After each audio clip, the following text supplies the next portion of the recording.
This video is on simplifying rational expressions. So before we start, let's take a look at what the definition would be for a rational expression. So a rational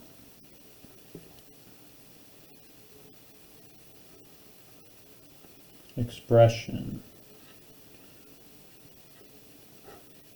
and that word ratio in there should stand out to you, and the word rational. So a rational expression is an expression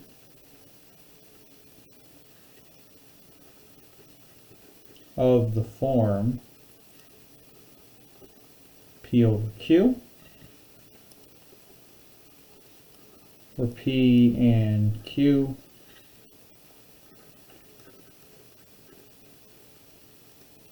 are polynomials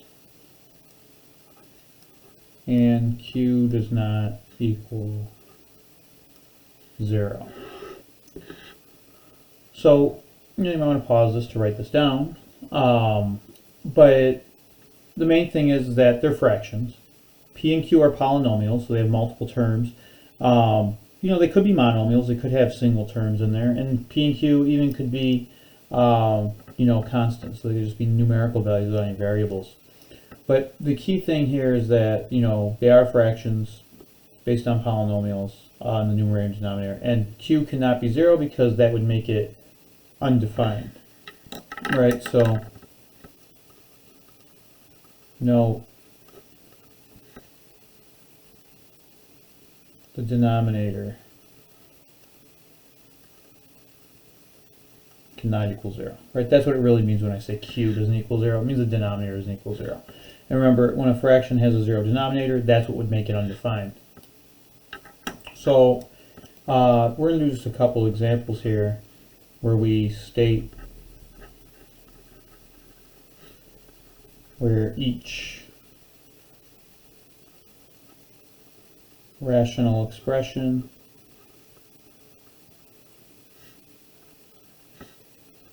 is defined. Alright, so we're going to state where each rational expression is defined. When we do this, I'll give you some examples, and then later on you'll want to do this for yourself as you're approaching some of these problems. So the first one, I'll call it A. We have x squared plus 3x plus 2 over x plus 1. Now the key is to determine where it's defined. So I'm not simplifying this yet.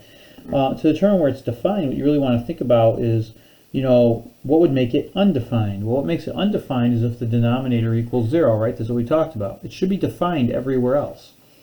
So what we can do is we can take the denominator and set it equal to 0 and then solve for x. If I do that, that'll give me the points where it's undefined. And then what we'll do is we'll exclude those values. So you want to set the denominator for your rational expression. Doesn't really matter what happens in the numerator. The fraction is only undefined when the denominator is 0. So we're going to set the denominator equal to 0 and solve. Then we want to exclude this solution, because that will be where it's undefined, and then we'll find where it's defined. So this is fairly straightforward. If I set x plus 1 equal to 0, that's making the denominator equal to 0. Now I want to solve this, so I'll subtract 1 from each side. So I'm going to put x equals negative 1. Now remember what I'm doing here. X equals negative 1 is what makes this undefined, right? Negative 1 plus 1 is what makes this a 0 denominator. So what this tells me is that it's undefined at x equals negative 1. Well, if that's where it's undefined, if I'm asking you where it is defined, well, how would you find that? Well, that's everywhere else, right? If it's undefined at x equals negative 1, that's the only point where it's undefined. It's defined everywhere else. So if it's defined everywhere else, then we can say that, the expression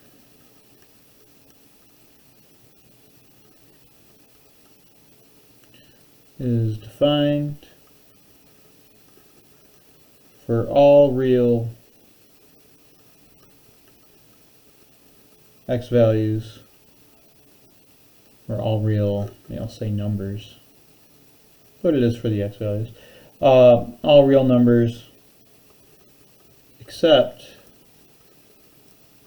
for x equals -1, right? -1, if we sub it in for x, gives us a 0 denominator. If you have a 0 denominator, it's undefined.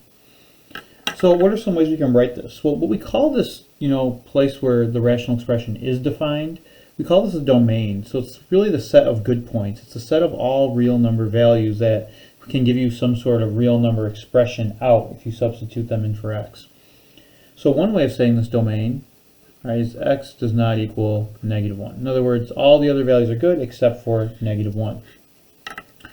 Some ways you might see this written. One way is what we call set builder notation. You should have seen set builder notation before. This is considered review. But for the set builder notation, the way we write this is you start with a curly brace, and then you put the variable, which in this case is x, and then you put this bar that means such that, and then the condition, which in this case is x does not equal -1, and then you close the curly brace. So this means the set of all x such that x doesn't equal -1. That's the set of all the x values that makes this defined. It's our domain, is what we call it. The other way you might have seen this expressed in the past is using interval notation. And maybe I'll write out interval for the first time. So for interval notation, right, this is a way of writing a set, but in terms of parentheses and brackets indicating the interval rather than writing the set builder notation, right? So it's our solution, but it's going to be written in interval notation. Now, just as a quick aside, let's review interval notation.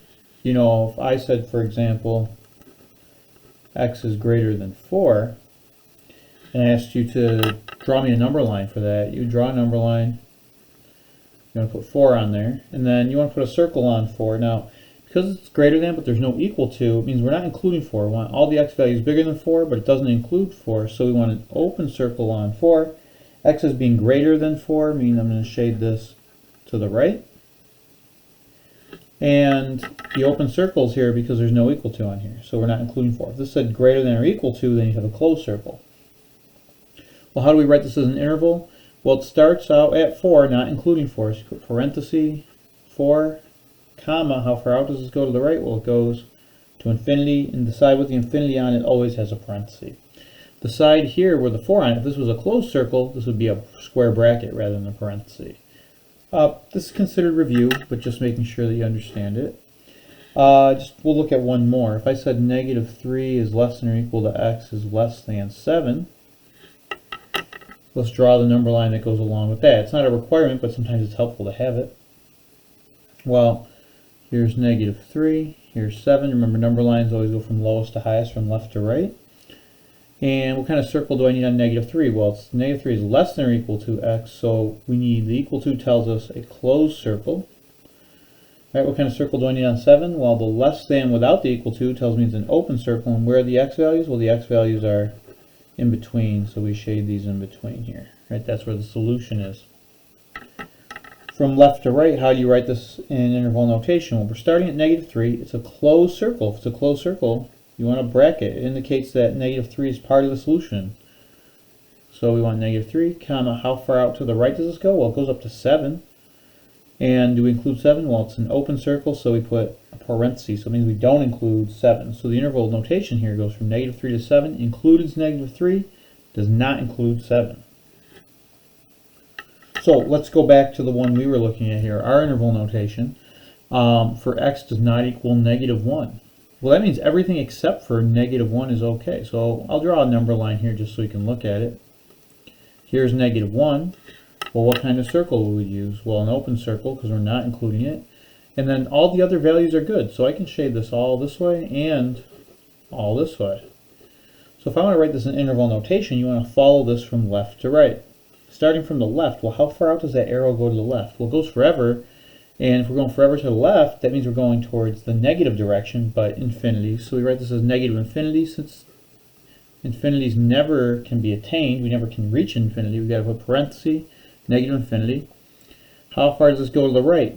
Well, it goes up to -1. Don't jump that and say positive infinity, because -1 is not included. So you go up until -1, where we have an open circle. An open circle tells us we're not including it, so it's a parenthesis. And then we have what we call the union symbol, right? So the union symbol is saying, okay, we're going to use this, or this part is also part of the solution. So where do we start here? Well, you start right where your circle is. So I start at -1. It's a parenthesis -1 because it's not included. How far out does this go? Well, it goes out to infinity because it goes forever. So to infinity and then a parenthesis. So this interval notation, right, shows all the real number values except for -1, right? From negative infinity up to -1, not including -1. Union, starting at -1, not including -1, all the way to infinity. So typically you'll be asked to use one of these notations, your sepal or interval. As you go on through math, interval notations used more often. You know, depending on the course you're in, you'll see both though. Alright, why don't we take a look at one more example here. So I'll call this one letter B.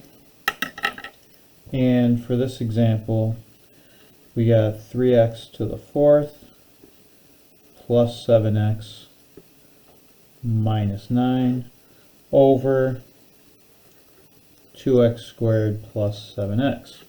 So you might want to pause it here to try this on your own. But all we're doing is trying to find where these are defined, remember.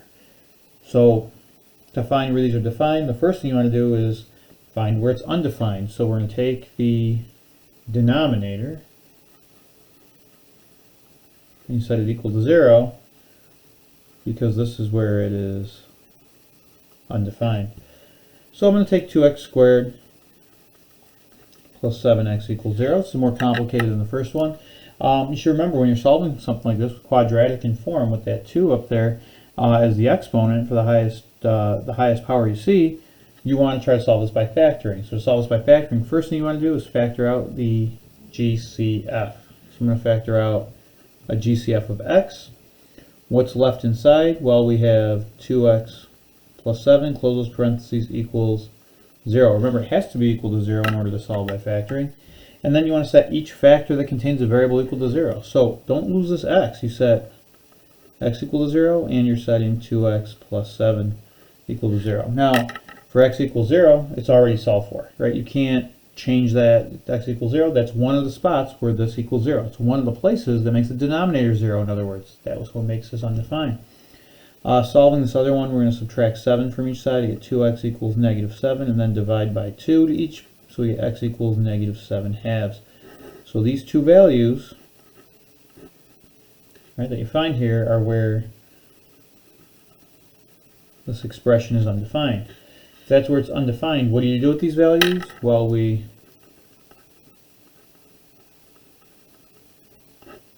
exclude these. Right, so they're not part of our solution. So if I was going to write it out in words, I'd say the expression is defined for all real numbers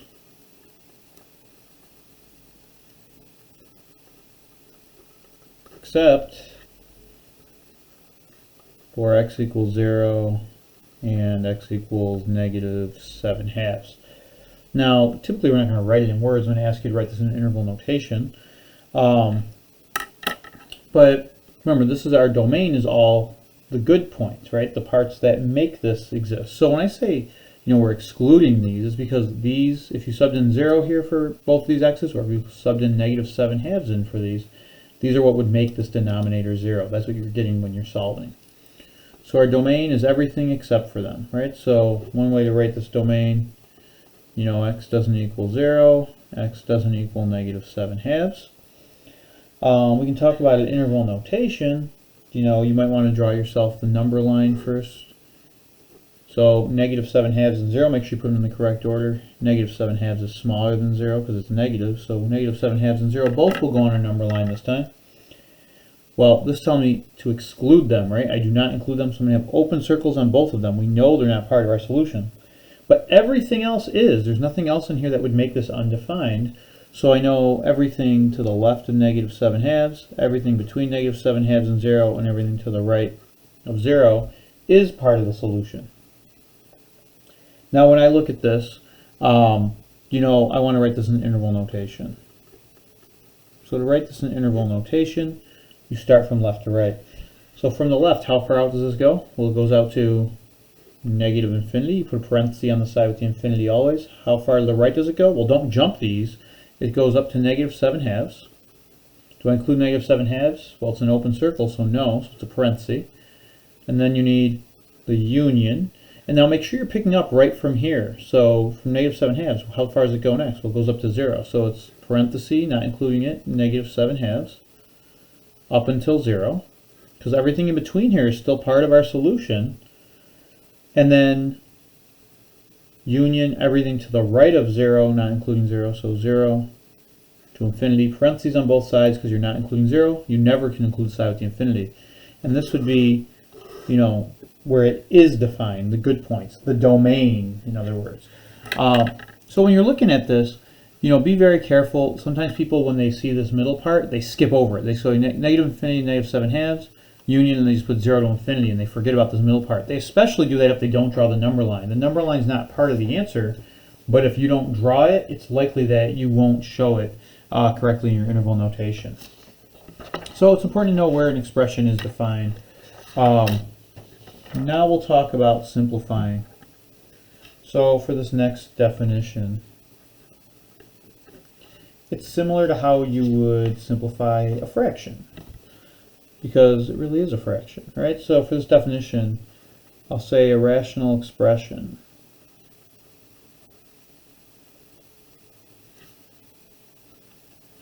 is simplified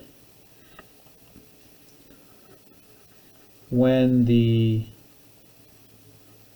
numerator and denominator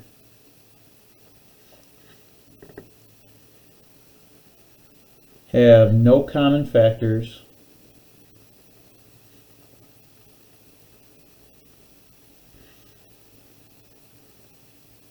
other than 1. Now this is really what simplifies a fraction. When you normally simplify a fraction, you may not remember this or may not be used to seeing it this way, but for example, I'm just going to do this with constant values. I said I had 8 over 12. To simplify this, typically what you would do is you'd say, okay, I need to find some common factor to 8 and 12, right? The largest one, the GCF we called it, that would divide out of both of them evenly. And you might know, you might not, but you know, they both have a GCF of 4. So I would divide by 4 in the numerator and denominator. So you do 8 divided by 4, which gives you 2, and 12 divided by 4, which gives you 3. So 2/3, that would be the answer. And that's the typical way we reduce fractions that just have constant numerators and denominators. But suppose I had 8 over 12, and I said, you know what, instead of writing it as just dividing the GCF out, why don't I write it as a product involving the GCF and the numerator and denominator? So 8 I could really write as 4 times 2, the GCF times whatever's left over. 12 I could really write as 4 times 3, the GCF times whatever else makes 12. And then I said to myself, okay, if I have a fraction with the same factor in the numerator and denominator, I'm allowed to cancel these because they're being multiplied. So I'm left with just 2 over 3, which is 2/3. It's another way to show the same thing. But the point being is that when you have expressions that are polynomials in the numerator and denominator, you won't be able to just divide out like this. What you really need to do is factor first and then cancel out common factors to both the numerator and denominator. And that's really going to be our steps to simplify. So our steps here, right, is the first one, which I just mentioned out loud, is to factor, right, both the numerator and denominator completely. Once you've done that, now you can cancel out common factors or divide out common factors just like I did here. Right? And the reason you're allowed to do this is because you have multiplication but you have division, right? Those operations cancel each other.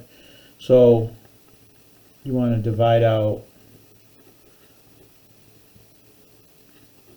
common factors to both the numerator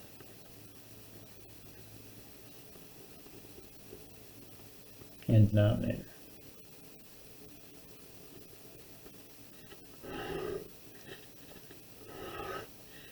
So those are your steps to simplify a rational expression. So let's take a look at a couple examples here. So for example, if I said to simplify, and the first one we'll look at, I'll write it as x squared minus 3x minus 18 over x minus 6. So to simplify this, the first thing it says is factor both the numerator and denominator completely. So factoring the numerator, you're going back to your factoring rules from previous sections, right? I see, is there a GCF? No. How many terms do I have? Well, I have 3 terms. I see a value in front of the x squared? No. So 2 sets of parentheses here. And you need x in front of each of them. And remember, to factor this, you want what multiplies a negative 18 and adds a negative 3. Well, what numbers do that? Well, negative 6 times a positive 3 gives you a negative 18. Negative 6 plus 3 gives you a negative 3. You know, while you're doing this, you may need to pause these for a second to do the factoring on your own. In the denominator, x minus 6, well, that doesn't factor any further. So now have I factored this completely? Well, yes, because nothing else factors inside of either of those factors in the numerator. So now we're allowed to cancel out common factors. Well, this x minus 6 and this x minus 6 are common factors. You can cancel them out. You can think of this x minus 6 being in parentheses. That x is married to that 6 by that minus sign, though. The only way you can cancel it is if you see the whole x minus 6 also in the numerator. So this will cancel with this, which really means they divide out to, you know, what happens when you cancel out the entire denominator. Well, there's really a 1 there. All right, there's really a 1 here. 1 times x plus 3, though, is just x plus 3. Over 1, anything divided by 1 is just itself. So that's just x plus 3. And that would be your answer. Now, keeping in mind that when you canceled this here, the reason you're allowed to cancel these is that we know for the real number values, x doesn't equal 6. So you're allowed to cancel these because if x equaled 6, this would be 0. And you'd end up with 0 over 0, which is an indeterminate form. So that would be, you'd find that from your domain. I'm not asking you to do it, but just something to recognize. If you just looked at x plus 3, though, you wouldn't be able to even see that that 6 would have been a problem point. But you can't substitute 6 into this ever because it wouldn't have worked in the original problem.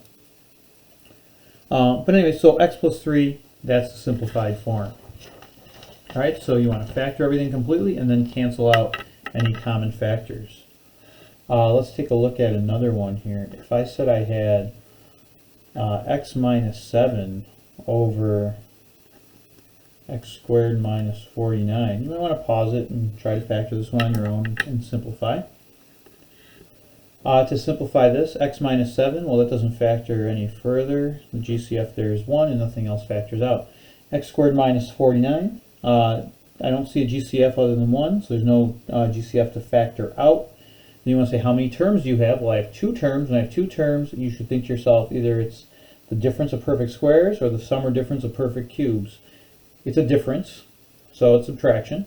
So is it the difference of perfect squares? Well, x squared, yes, it's an even exponent. 49, yes, because it's a number times itself, 7 times 7. So I really factor this down to x squared is x times x. One of these has to be positive, one has to be negative. Multiply negative 49, and this will be positive 7, negative 7. Once you have that, cancel out common factors. In this case, the common factors are x minus 7. Now, if I cancel out the entire numerator, you don't just tell me the answer here is x plus 7. There's actually a 1 still here. So if you don't put that 1 there, you're going to get the wrong answer. So this is really 1, all right, divided by x plus 7, which is written as 1 over x plus 7. You can't simplify that. You can't just write x plus 7, right? 1 divided by a number is not the same as a number divided by 1, right? When we do x plus 3 divided by 1 up here, it remains x plus 3. Similar to how if I just had 4 and I divided it by 1, it would stay 4.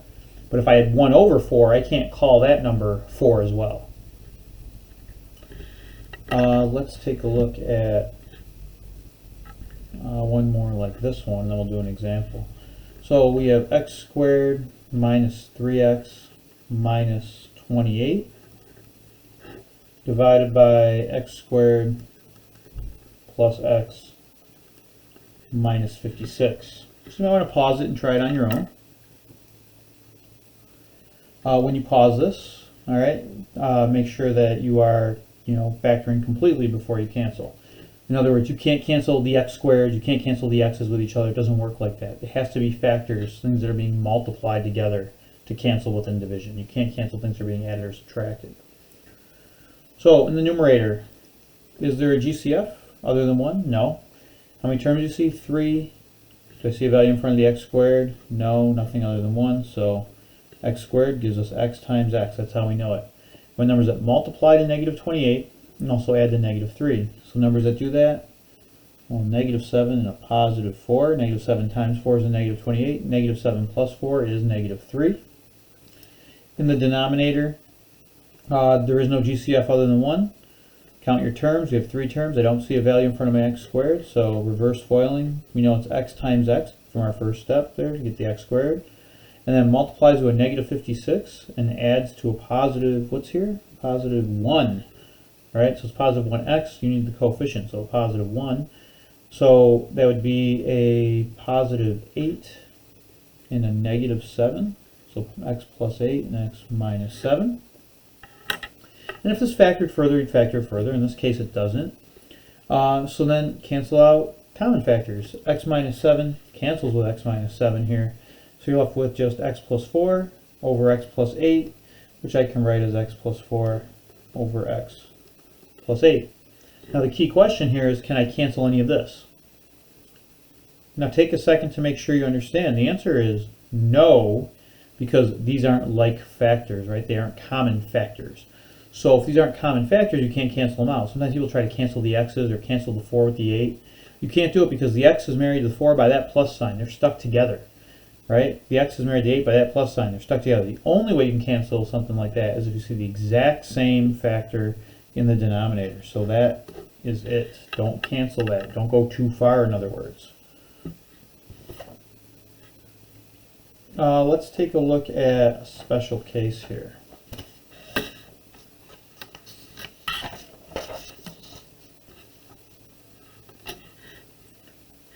If I said in this example, to simplify, this will be instructive. 2x minus 1 over 1 minus 2x. We'll still approach it in the same way, meaning, okay, is there a GCF I can factor out here? In this case, in the numerator, no. Can this factor any further? 2 terms, but 2 terms, you're looking for the difference of perfect squares or the sum or difference of perfect cubes. This is none of those for a variety of reasons. One way you can tell is that x is to the first power, so it's not going to be either of those. So the numerator doesn't simplify any further, so I'm just going to keep it as 2x minus 1. In the denominator, to factor this, typically what you would do is write it in descending order. So I'm going to write the negative 2x first. And then this is a positive 1, so it's negative 2x plus 1 is the same as 1 minus 2x. Essentially, I'm just rewriting it. And then you want to see, can you factor this? Well, in the denominator, so let me keep the numerator as 2x minus 1. In the denominator, you've got negative 2x plus 1. When you go to factor, when you look for a greatest common factor, typically if the first term is negative, you factor out a negative. So I'm going to factor out a negative 1 out of here, and I'm left with what? Well, GCF is negative 1. You divide each term by negative 1 to find what's left. Negative 2x factor out the negative 1 will give me a positive 2x. Positive 1 factor out a negative 1. You divide 1 divided by negative 1 makes it negative 1. So we got 2x minus 1. And now you want to say, are there any factors that cancel? Well, in this case, yeah, they do. Right? 2x minus 1, 2x minus 1 cancel, and you're left with what in the numerator? Well, if everything cancels, there's a 1. So we have 1 over negative 1. When you divide 1 by negative 1, you get negative 1. So this simplifies the negative 1. So at the beginning of this problem, the numerator and denominator look similar, right? You have 2 terms, but they have opposite signs, essentially. So that gave us a special property where we got this negative 1. Here's why, though, right? You rewrite it in the descending order, and then you factor out a negative 1, so then the factors will match up. So this gives us kind of a special case that we can shortcut in the future.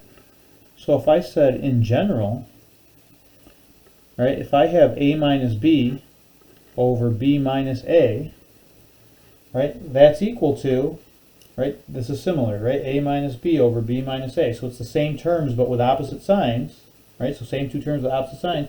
It's always going to equal negative 1 because you're always going to be able to rewrite this and then factor out and cancel. So This is something to know because it'll make some of the problems a little bit easier to work with later on. But make sure it's the same terms with opposite signs. If they don't have the opposite signs, you can't do it. So let's take a look at a few more examples now.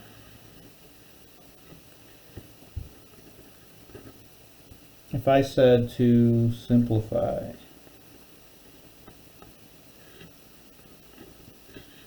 and maybe we'll look at this one here. If I said I had 4x to the fourth plus 28x to the third plus 48x squared over 2x to the fifth minus 4x to the fourth minus 48x cubed. So we'll simplify this together here. So if I'm looking at this, first thing is, don't start just trying to cancel out some of these coefficients with other coefficients you see. You can't do that. Remember, first thing you're supposed to do is factor completely. So in factoring for the numerator, first thing you look for is the greatest common factor, and in this case, is there one? The answer is yes, right? So if you're not sure, make sure you're checking this out. 4, 28, and 48 all have a greatest common factor of 4. X to the fourth, x to the third, and x squared, remember, have a common factor of x to the second power. Remember, you want to take the lowest power of x you see because it's the highest one that's common to all of them. So we have 4x squared, and then you're factoring it out. Well, what's left? Well, 4x to the fourth, factoring out 4x squared. Remember, it's just like dividing these out. So you're left with just x squared. 28x to the third, factoring out the 4x squared, you're dividing 28 divided by 4, giving you a positive 7, and then just x to the third, taking out 2 of them, leaves you with 1, so 7x. And then plus 48x squared divided by the 4x squared, 48 divided by 4 is 12. The x squared, you took out the entire thing, so there are no x squareds on there. So, factor it out of GCF. On the denominator, is there a GCF? In this case, yeah, there is. So 2, 4, and 48, common factor of 2. X to the fifth, x to the fourth, and x to the third. The GCF would be x to the third. So we want a 2x to the third we're factoring out. Remember, the lowest power of x is the highest one common to all three terms. Remember, we factored out a positive because the first term is positive. The first term was negative, factor out a negative. These terms don't matter in terms of that. So 2x to the fifth, we took out 2x to the third. Well, dividing it out, we're left with x squared. Negative 4x to the fourth, factoring out 2x to the third. We got negative 2, just x, because you had 4 of them. You took 3 out, there's still 1 left. And then negative 48x to the third, factoring out 2x to the third would be negative 24. And then the x to the third, you factored out the whole x to the third, so it's just negative 24. Now once you're here, you want to factor this completely if you can. You could start canceling things with these factors.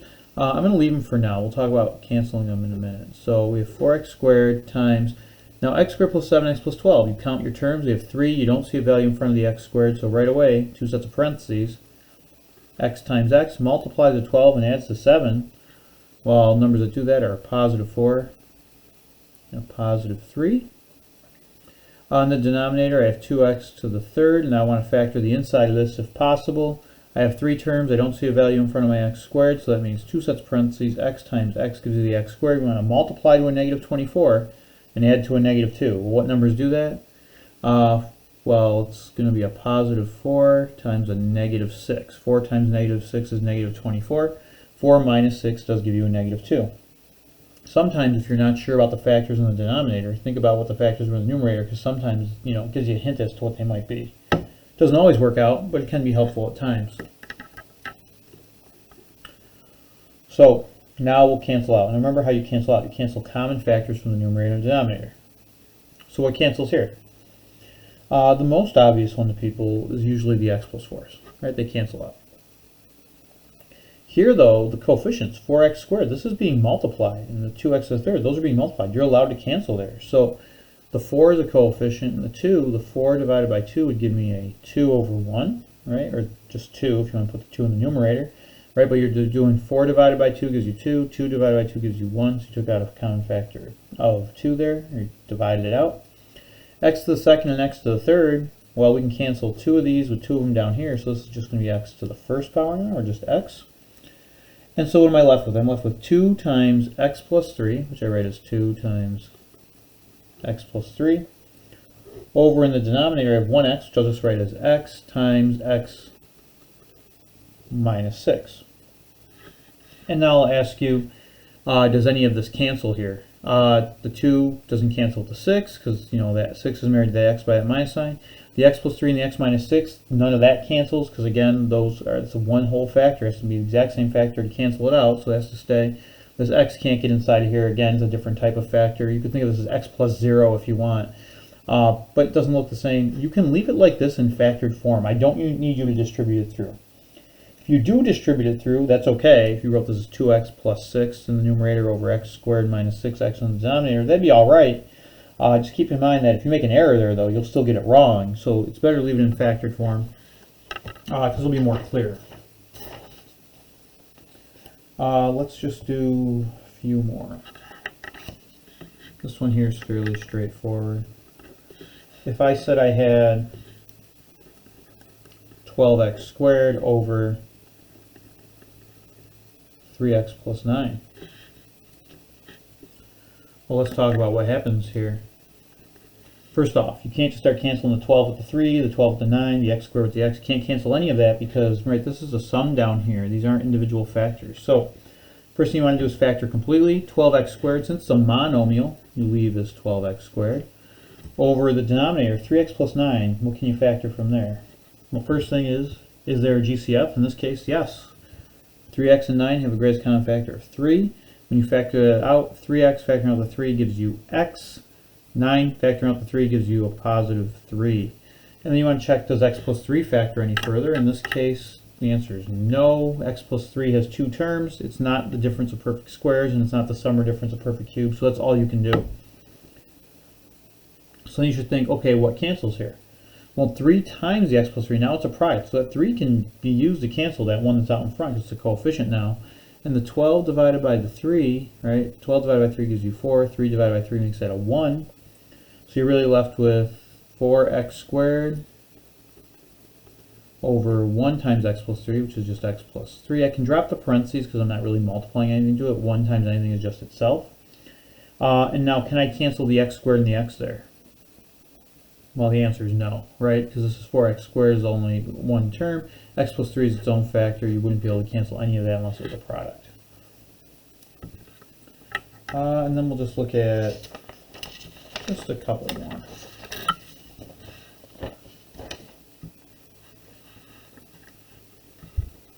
If I had this. So suppose I had 27 a to the third minus 64 b to the third, and that's over 4b minus 3a.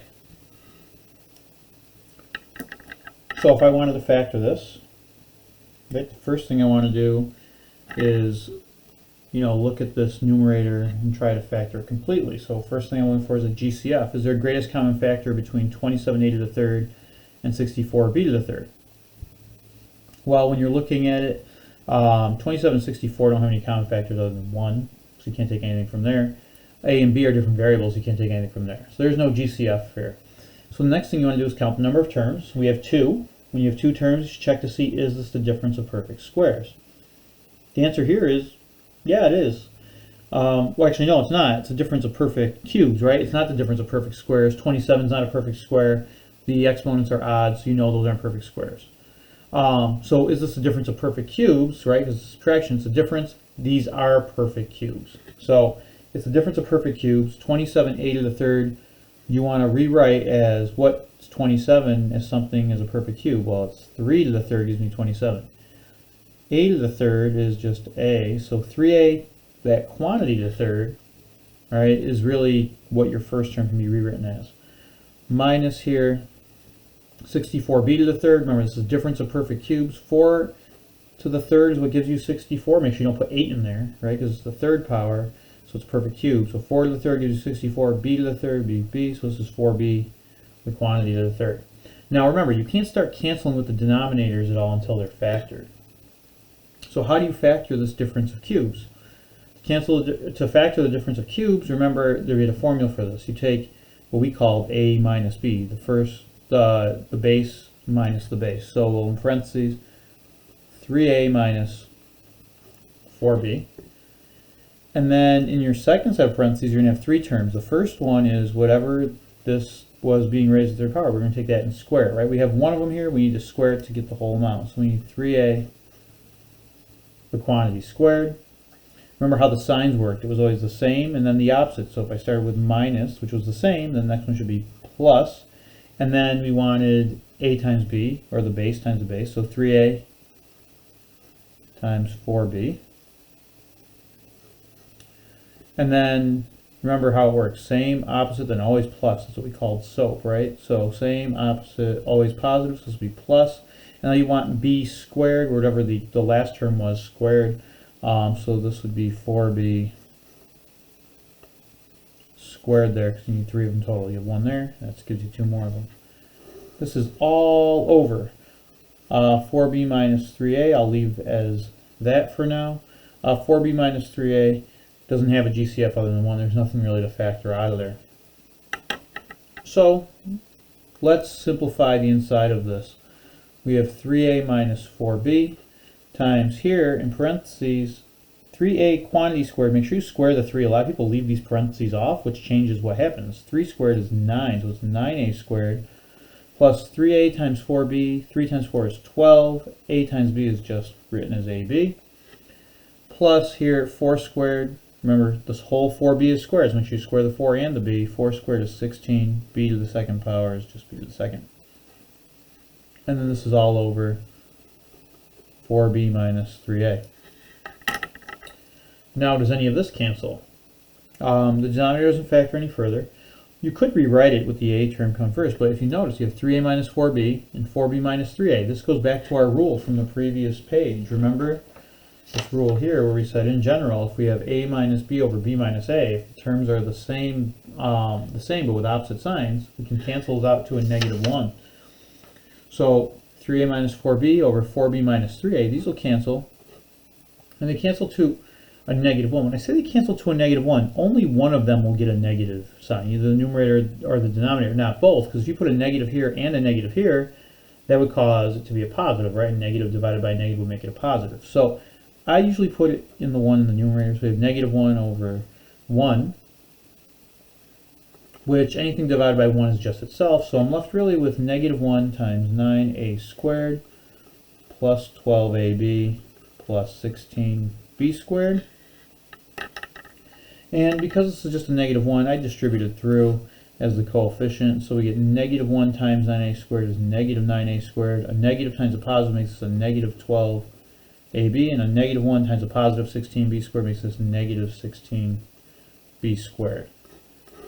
And then you have it. You know, if you weren't sure about this canceling like this, you could rewrite this as -3a plus 4b and then factor out a -1. You get to the same place, you just have to divide by the -1 rather than multiply it through. So hopefully this video helps in simplifying the rational expressions. Remember, when you're simplifying, the first thing you want to do is factor everything completely. Then you want to cancel out like factors from the numerator and denominator.